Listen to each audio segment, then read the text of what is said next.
Anyway, I'd like to introduce Philip Van Cleave, the president of VCDL. Give him a hand.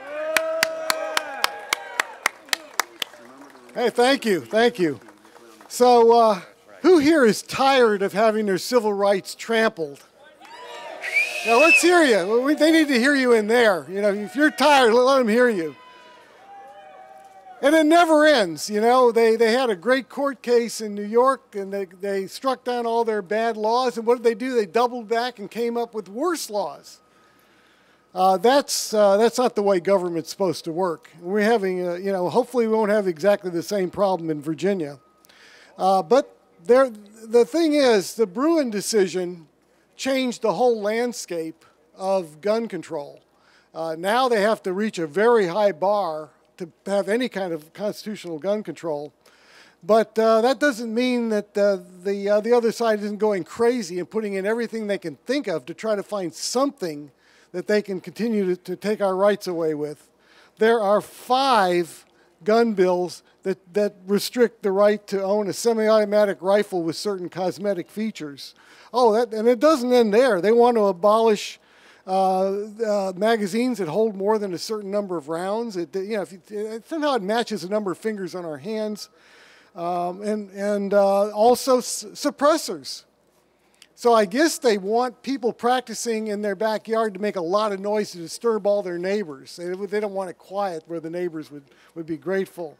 So they have a bill to punish victims that we're going to be pushing it back against. So if somebody breaks in your car and steals your gun, but your car, you didn't have the gun in a locked box, or you didn't have the car locked. Let me be clear. When you park your car, if somebody goes in it, they're a criminal. You shouldn't have to lock your car. That shouldn't be a requirement. People need to keep the heck out of your vehicle and stop burglarizing homes and everything else. But if you don't have 2 sets of locks, either the locked car and a locked box, you can be fined $500, and they can tow your car away. So you had your gun stolen, now you had your car stolen. So that's all ridiculous, but that's the kind of stuff we're seeing. But we've got some good bills going in there that we're going to be fighting for. We've got a bill to get rid of some of these gun-free zones that localities can pass. Right now, 17 localities are banning your ability to carry in a park. Really? The Supreme Court's already said that such a ban is unconstitutional, and there's a judge has agreed and struck down that. And also the restriction that localities can do that says you can't go to a permitted event and carry. I don't know if you've ever really looked carefully at that law, but there's no way to know if there's a permitted event or should have been permitted event and exactly where the borders are and where the signs go. It's just a confusing mess, and it's totally unconstitutional. And that got struck down in the city of Winchester. Winchester backed off and got rid of those 2 things. We want to restore our ability to carry here in the General Assembly, at state agencies. You know, really, the ABC is a sensitive government location? I don't think so, nor is DMV. We want to have constitutional carry. Think about that, yeah. So you legally have a gun that you bought. You bought a gun legally. You are allowed, you know, you can have that gun because you're not a criminal. And as long as you're not wearing a coat, you can walk around with that gun, no problem. But as soon as you put on a coat, that's when the world changes. Now you got to have training. Now you got to pay a fee.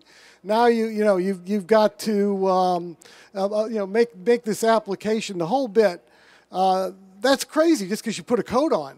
And that's all it boils down to. It's the same person, same gun, same everything, but you put a coat on, and now they want to make you jump through hoops.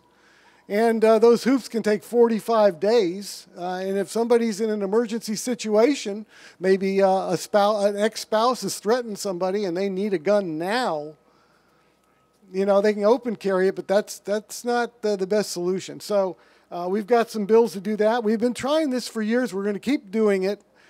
You know, there are 25 states that have done this. Half of America has this. And little old Virginia's sitting here, you know, have not passed that yet. And finally, we definitely want to get rid of the red flag law.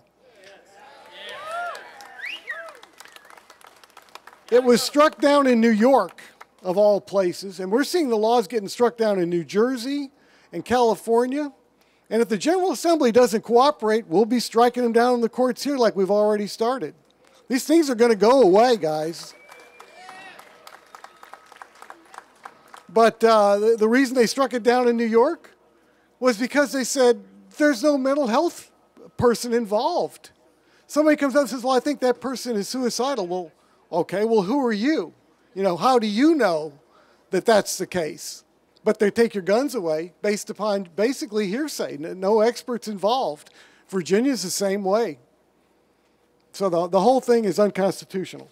So we have so we've got a busy agenda. I appreciate you guys being here. We have a host of speakers. I'm going to let the legislators go first because they have to get back over to the General Assembly for caucus and then get ready for the floor session. So first I've got in line would be Delegate John McGuire. John has a 100% voting record. He carries tough bills on guns. He doesn't shy away from them. And I thought it'd be very appropriate to have him lead the day off.